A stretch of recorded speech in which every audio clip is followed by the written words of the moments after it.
Hi, welcome to Wise Networking. I'm going to go over something real quick. Project I did in Packet Tracer for like an enterprise type network. I'm just going to kind of run through how I set this up over here. Basically, you can ignore these AS numbers. That's notes for another thing, another video I'm going to do on BGP. This one I actually ran doing all the routing with OSPF.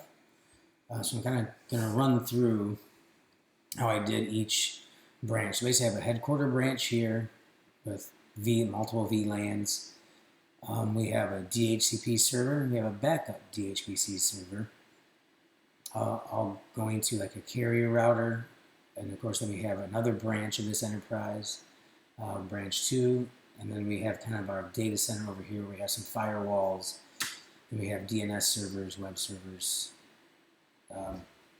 over here and how these all kind of connect.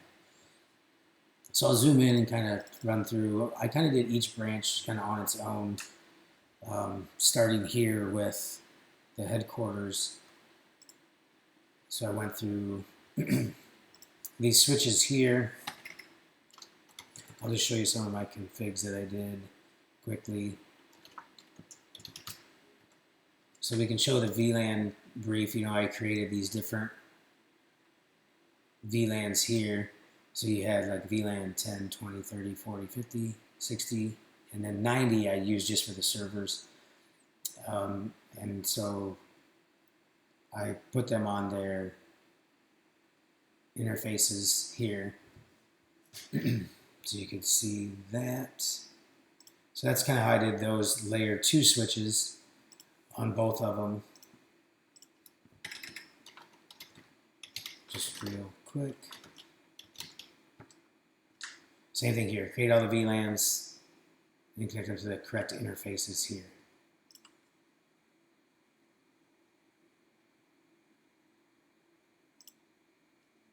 And some of these, here we have my layer 2 switches.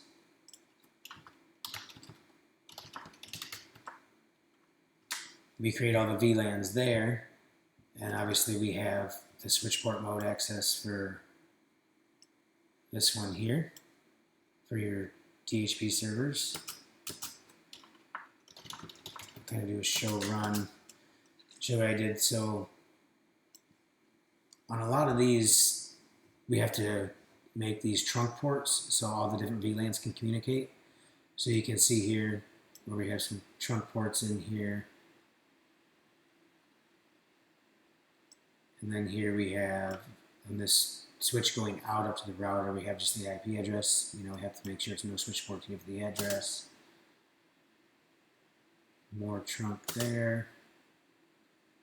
And all these other trunk, these are going across here. We made those trunk ports so they can all share, all the VLANs can go across there.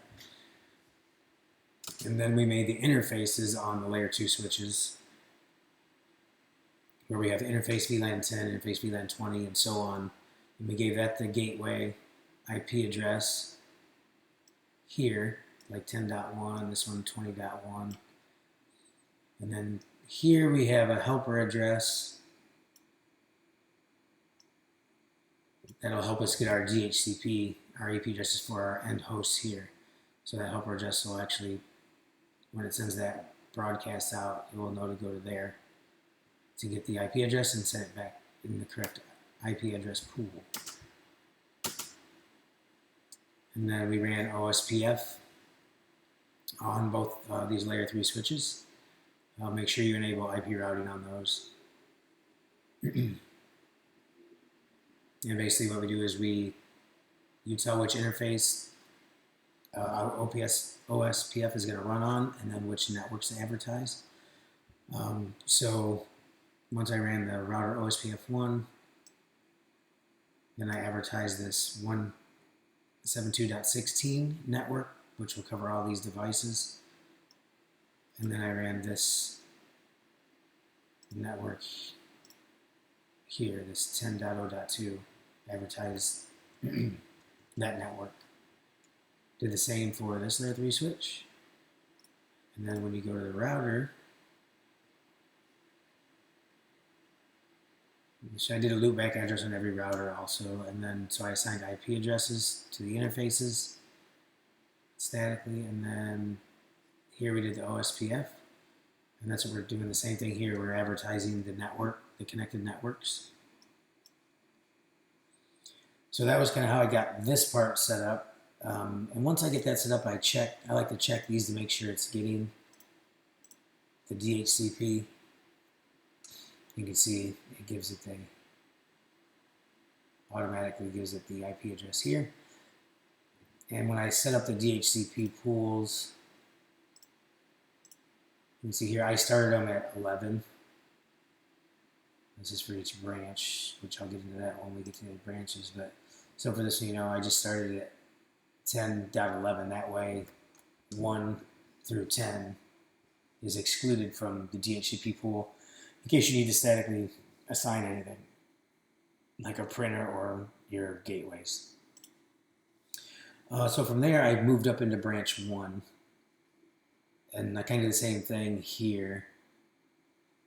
And the way I did this, so down here in the headquarters, all the end devices, I'm using a 172.16.10.0/24 for VLAN 10, and then .20 for VLAN 20, all /24s. When I got up here, because this is a different branch, so you can still call it VLAN 10, VLAN 20, because it's still going to be your engineering and marketing, but I used a different subnet.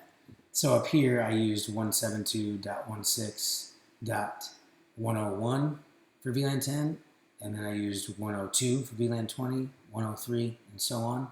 And over when I got to branch 2, I used 172.16.110.0, 120.0, 130, so on.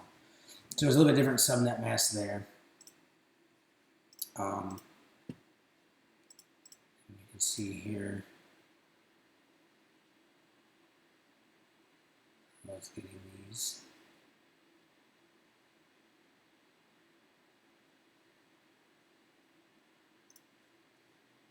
Anyway, let's see what we got. And then I kind of set these up the same way. So you come in here. It will show VLAN. So I set the VLANs up on the switches. Now this one I did more as a router on a stick.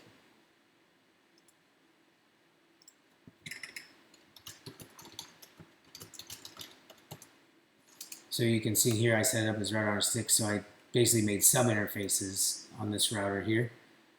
So you got a .20 and .30 and .40 for your separate VLANs. And that's how I set those up. And ran OSPF on here by doing that. So advertising basically this network and this network. And then on this, we did the exact same thing over here in branch 2. Did the router on a stick for the routing in this branch, router on a stick for the routing in this branch. And then OSPF going out to this carrier. And you can see all these OSPF routes in this carrier here. So it can hit all of the end devices. It's here. .10s, your .102s, 102, 103, then you got your 120, 130. Like these are all for branch 2. These are all branch 1.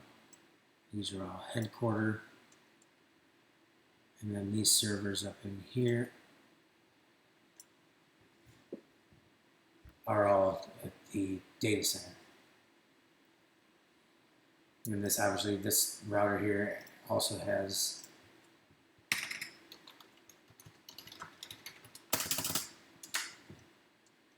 OSPF running on it.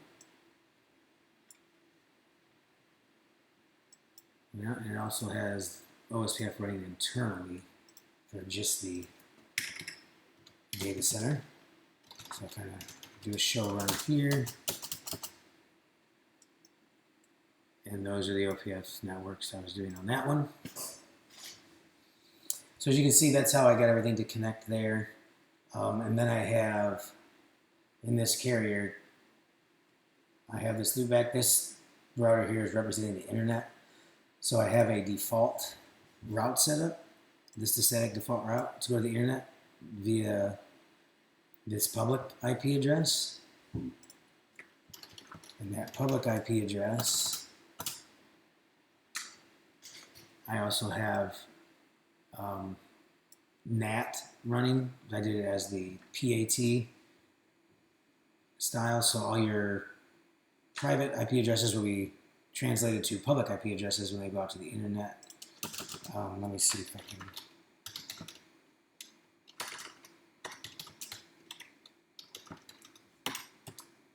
I don't have any right now. I'll show you some translations once I. Let me see if I can get one.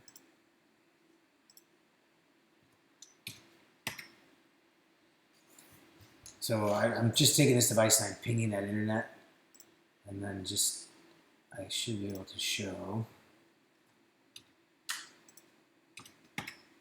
that translation right here. So it was coming from this 172.168.10.13. And it was going out to the 100.100.100, which is my loopback for my internet. And you can see it converted it to that public address there. That way it hides your private IP addresses once it goes out. So that's how that works. And we can also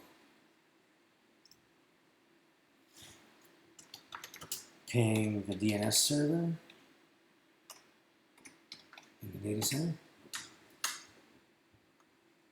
And this is all basically just OSPF routing to get from one branch to the other. That's how this whole thing is connected. Show some IP routes. So that's this router here, so you can see it learned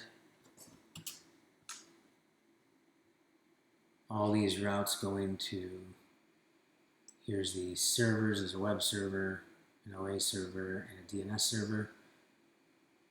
And then it learned all these other routes to the different networks going to the carrier router, and the networks going to all the other end devices. And that's how we kind of set everything up with OSPF. If you want, I can actually post some of my mop, like the actual configurations I used. That I did just like a text file of it. If you want to see that, let me know. But thanks for watching. This is Wise Networking. Give me a thumbs up or subscribe, like, whatever, man. I'll talk to you later. Thanks.